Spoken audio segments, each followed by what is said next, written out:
Hello guys, welcome to the channel, Bob here, and we're back in Everquest on Project 1999, and today is it's kind of the start of Everquest Friday. It's got all kicked off a bit later than I was hoping. There's one thing and another, but I've kind of got, I don't have too many distractions today, so I'm kind of going to do 2 or 3 videos just showing you what I'm doing throughout the day. This is just going to be a short one, basically introducing you to a new character, Moore McGill. He's a barbarian warrior. And I'll kind of go into why the hell I'm kind of playing a barbarian warrior in a minute. Can you cheer it yourself? Oops. I don't know. You cheer. Yeah. Okay. Let's get going. Moore McGill is kind of going to be hoping he's kind of going to be a proper alt, in every sense of the word. I've recently been looking for something different on Everquest, something different to do. Different challenges, different stuff, just from the sort of I guess the everyday life of what I'm normally doing, character that I'm normally playing. And I've had some sort of tanky equipment for some time, and I've passed it around different characters, a couple of Shadow Knights, even a Paladin, and kind of none of the characters have stuck particularly. But I'm looking to kind of play a more tank-orientated class, as I said, as a proper alternative to the spell cards that I normally play. It's not going to, unless I absolutely fall in love with the class, it's not going to be my main by any stretch of the imagination. But it's just going to be something that I log into every now and again to, just to do something a bit different, essentially. It's kind of basically twinked, not to any great extent. As I said, I had some equipment that's been lying around for a while. I've got a couple of hit point rings. I've got some Ixar scale gloves, black iron girdle. I've got a charred guardian breastplate. I've got a werewolf skin cloak. Sword of Skyfire and a Clay Guardian shield. Well, when I bought this stuff initially, I did actually buy it to twink out I say twink, I mean, in P99 terms, this is not twinking at all, but it is for me. But I initially bought it to twink out a Shadow Knight, because I actually picked up a Deathbringer's Rod, which I'll probably sell actually. But I do have an Axe of Lost Souls, which I might use at some point. I mean, I didn't realise that warriors could use it actually. For some reason, I thought that was a foolish mistake, White Wolf. I thought it was I don't know why, I thought it was a Shadow Knight only, but it's not. And the sort of, as I said, I've been wanting to play a tanky class for a while, and I've tried out a few. Believe it or not, I even got a monk to around level 30. This was either sometime late last year or early this year. I can't remember exactly when. But yeah, but that kind of that character didn't stick. But essentially, what I'm doing is I'm creating a new character, doing a video for it, and then probably never pick it up again, because that is clearly, as I'm sure you've realised by now, that's clearly what I enjoy doing the most in EverQuest. It's starting new characters, do a video for it, and then never pick them up again. But that's just the way I play. Yeah, so I was just looking for something that's the polar opposite to what I've been doing. And obviously I kind of watch level 1 Uncommon Shadow Knight videos on the YouTubes, and enjoyable. It feels like a change of pace. But the Shadow Knights and the Paladins have still got that whole spell thing going on. And one of the things I liked about the monk, eventual lyricist, get away from him. One of the things I liked about the monk was that there essentially there weren't any spells. You didn't have any. I know I mentioned it on monk videos before, but there weren't any inductions to worry about, spell inductions and waiting around and that kind of thing. And so it's, yeah, but the monk didn't stick for whatever reason. And what I like about the warrior is, I mean, I understand the warrior, how it is. I've read a lot about it. I understand that it's difficult to keep, aggro in groups, unless you've got some decent proccing weapons, and I understand that they're probably not going to be particularly desired until raiding, at the top ends, and well, that's fine as well. But this is just for me, just to try something a bit different and see how I get on. And what I like about it, as I said, is the fact that there aren't really any inductions. All your skills are instant. But what I quite liked from watching sort of tanky videos on YouTube, people playing tanks, is that I thought it'd be quite interesting to try and you have this class that has no spells; it purely relies on its prowess in battle. But then you can kind of kit it out with clickies that give it spell effects. I thought that'd be quite an interesting thing to do, actually. Just maybe have a character that has no spells, but has a kind of a bit of a reliance on equipment for effects to make life a bit easier for it. I thought that might be quite a cool concept. Obviously, you got things like J boots and whatnot. A lot of procs from weapons seem quite useful. I think it's a weapon that's. I'm just going to cough. Wait me a sec, guys. Okay, back. Sorry about that. I've had a terrible cough and a cold last week or so. But yeah, it seems to be getting a bit better. Yeah, but I thought it might be quite an interesting concept to have a character where you collect clicky items. You know that's your only source of doing anything magical. That kind of just appeals to me a bit. So I thought I'd give it a go. I thought it might be quite interesting, and it's quite interesting sort of researching the clicky skills. Clicky items that have got spells on. As I said, obviously you've got J boots is a pretty big one, but you've got lots of different things. You've got the Pegasus cloak. You've got lots of invisibility items. You've got items that sort of that buff you. I know that there are some armours that can sort of buff you and heal you and that kind of thing. So I'm kind of going to be doing a bit of research into that and looking into that and seeing what's available. I guess the thing with a warrior, the big thing is kind of healing. I guess that's going to be the big thing. How much time you're going to spend sitting around. I'm hoping to do some grouping with this guy. I'm not sure how wanted tanks are in XP. Warriors are in XP groups, but we'll see how we get on with that. So yeah, that's kind of that's the thought behind the character, is to play something that is complete as an alternative. It's play something that's completely out of my usual sort of usually what I do. But also I quite like the concept of having a character that's got loads of just clicky items that do different things. That seems quite appealing, quite interesting to me. And I think the warrior is kind of the most extreme example of that. I've got no spells at all. So it'll be interesting to see how I get on. Some things that I'm concerned about. Maybe this is a character that I should only play when I've got time to do some grouping. I guess, I don't know. But if I do get into it and quite enjoy it, I want to play it when I don't really have time to be doing groups. I'm obviously a bit worried about healing and sitting around for a period of time. I guess I'm not sure. I think probably that people who twink out like a tanky or a melee type character, I guess they generally kind of go for something like a monk. I don't know if you see too many twinked out, like super twinked out warriors or not. But I imagine a warrior with a fungi tunic or some sort of regeneration would be pretty awesome. Maybe that's something to look into in the near future. I've kind of I've got a bit of plat behind me, but not a huge amount. But I'm kind of wondering at some point if maybe I can pick up the cheaper of the regeneration tunics. Is it the XR scale breastplate? Is that the one that also does a bit of regeneration? I don't know if warriors can wear that. I'm assuming that warriors can pretty much wear any armour and weapons you would have hoped, but I'm not 100%.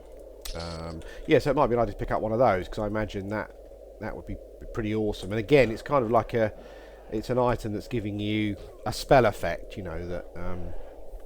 that you wouldn't have had before. So that's kind of the concept behind the character. I guess I'm kind of looking to play a character that is very reliant on its combat prowess and its skills, but collect a range of items that kind of give you effects within magical effects that kind of enhance your play. I guess that's kind of what we're going for, and we'll see how we get on. As I said, for me, these kind of characters are just something to do, something a bit different to try. Really, I know that sometimes it must be frustrating when you don't see any progress, but this is just how I play the game. I've logged in this morning. I've transferred some stuff over to this guy, and I'm just giving it a go to see how it works out. I've got a concept behind it, and as I said, clearly one of my favourite things in Everquest is creating a character and a concept and then not doing anything with it. and telling you about it, but you know that's how it goes. So this is Mormagil. I'm hoping to do the first character have a surname as well. I'm not quite sure what sort of surname to have. Something suitable to a warrior, I guess, or something. Kind of like think of quite generic-y kind of things. I kind of thought like bright. I actually started a paladin a while ago, and I was surname was going to be Brightblade, but yeah, I didn't. It didn't really go anywhere. I kind of quite like the idea of the paladin, and I like the fact that you got a little bit of healing for yourself and that kind of thing. But yeah, I guess I mean it might seem a bizarre thing to say coming from me, but I guess also with this character, I've kind of, depending on how it goes, I've kind of got one eye on kind of raiding in the future. This could be a year or two down the line. I've got no idea. You know, maybe Project 1999 might go bang before then. But for my own sort of my own thing, I guess. I'm just going to cough again. Sorry, guys. Hang on. Yeah, but just my own thing from what I'm kind of looking to do within the game. It might be quite interesting to have a character that is kind of going to be dedicated to kind of raiding and stuff, because I know that warriors and I think the monk and rogues particularly are very sought after sort of raid classes. So yeah, that might be something to think about. That might be a way to go. We'll have to see. But yes, so today, as I said, it's going to be Everquest Friday. I'm going to be producing 2 or 3 different videos today of me doing different things. I don't really have anything else to do. If you see me in game today, then there's a chance you might well be on a video. If you don't, then you won't, I guess. That's how it works out. But anyway, guys, yeah, thanks for watching this. This is just an introduction to Mormagil, a new character that I'm just trying out, and I just thought, you know, it's kind of, you know, sort of Everfrost footage, barbarian footage. I've done quite a bit of it before, so this is nothing you haven't seen before. But you know, even so, it's what I'm doing. So I thought I'd let you know. Yeah. So thanks for watching, guys, and I will probably be back a bit. Well, I should be back a bit later in another video. One thing I just worked out I didn't realise is that I've given him a few Blood of the Wolf potions. I didn't realise that the length of them scales with your level, because I used one at level 1 just to get myself out of Halas into Everfrost, and it only lasts 3 minutes. I thought, what the hell, something's wrong with potions. You know, I've obviously mixed up something wrong somewhere, and they're weaker than they should have been. But then I kind of clicked, and I tried it again at level 2 or 3 or whatever it was, and I suddenly realised it had gone up a bit. So yeah, it seems as though I didn't know that Blood of the Wolf potions kind of scale with your level. So if you're low level and you use them, you don't get as much time from them. So I'll kind of be saving them. But that's kind of something useful to have, I think. You know, along with obviously an option to maybe heal yourself. I'm used to being able to run around quite quickly with my characters. It's become a bit of a requirement of mine for a character that I play. So yeah, I'm kind of looking at using potions for a period of time. If this character ever gets to a point where he can get himself some J boots, that's great. But you know, we'll have to see how it goes. I've also got a haste item that I could use on this character. A shaman has been using it up until now, but I think it's going to get to a point pretty soon where it's going to be fairly redundant on him. So I might transfer it to this guy. Again, I think that people talk about sort of decks and proccing weapons for a warrior to have any chance of keeping aggro. I'm not sure how true that is, but I guess a haste item can't hurt. You know, it's all extra damage, and I'm quite looking forward to dual wielding as well. I don't quite know what to dual wield. I think the thing with this character is I've got to be a bit careful, because as I say, I've got some thousands of plat. You know, about 6,000-7,000 plat sort of on the shaman. I was kind of saving up really to do stuff with, and one of the plans was to maybe sell the haste item and put that towards sort of any savings that I've got. But yeah, I guess it might be worth hanging on to it for a while, because it's quite possible that this character could use it. What I'm kind of not What I'm not keen on doing though at the moment, until this character sticks in some way, is kind of spending a load of money on it. I mean the Axelar Souls and stuff I bought ages ago. I mean, literally they've been hanging around on a character for months that hasn't done anything. You know, I got them ages ago and they've just been sitting in storage essentially. I'm not sure if that's a good warrior weapon to use later on. I'm not sure if two-handed or dual wielding is better for a warrior. These are things that I'll learn as I go along. I've bloody cleared out the area here, haven't I? Oh, there we go. Goblins are spawning again. Yeah, this is stuff that I'll learn as I go along, and what's best for me, what's best for the character, depending on whether I'm grouping or whatever it is I happen to be doing.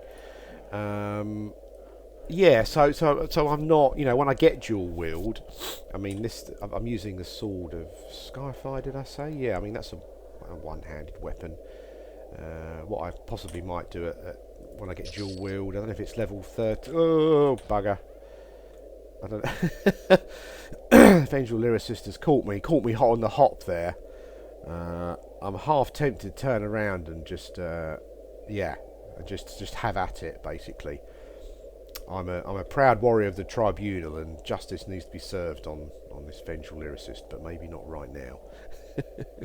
Hit me for 20 and then bash me for 11, so I don't think I'd last particularly long. What I might do is just run back to Halas, and then turn and fight, and see what happens. I'm sort of strafing at the moment, I think, yeah. And then see what happens. At least I won't have far to run to get my corpse. I quite like the fact that I don't have to worry about casting spells on myself. It's really weird, it's nice to just be able to go up to stuff. And I've mentioned all this on the monk video before, but it's nice to go up to stuff and just hit it in the face, and not sort of have to worry about it. And as I said, I'm quite looking forward to dual wielding. I chose Barbarian primarily because I like the way that the armour looks I like the way Barbarians look in plate armour, essentially. I've kind of read a lot of stuff about the warrior before I started the character. And obviously people do say that, if you don't choose ogre, you're a bit of a noob. But that's kind of not what I'm looking for. I'm not looking to particularly be min-maxing. I think I can get by with a barbarian. Let's turn and fight. See what happens. Okay, I did 20 damage. That was 10% of his hit points. So he's got 200 hit points. I've got more hit points than him. But I think the problem here is that he might be hitting me more than I'm hitting him. And I've hit him 3 times for max damage, but then he's also hitting me for max damage. Yeah, I think I'm probably going to go down here. Yeah, I think because of his level, he's just hitting me for max damage pretty much every attack, and I'm about to die. But I'm, face adversity head on. That's what I say, as a tribunal follower. No mucking around, no running away from these things. I'll be back to get you at some point, vengeful lyricist. Anyway, guys, yeah, I was supposed to sort of stop this video about 5 minutes ago, wasn't I? But I'll stop it now. And yeah, and you'll see me again at some point soon. You might even, as I said, you might even see me in game. I'm a shaman if you're around. Anyway, guys, thanks for watching, and I'll speak to you again soon.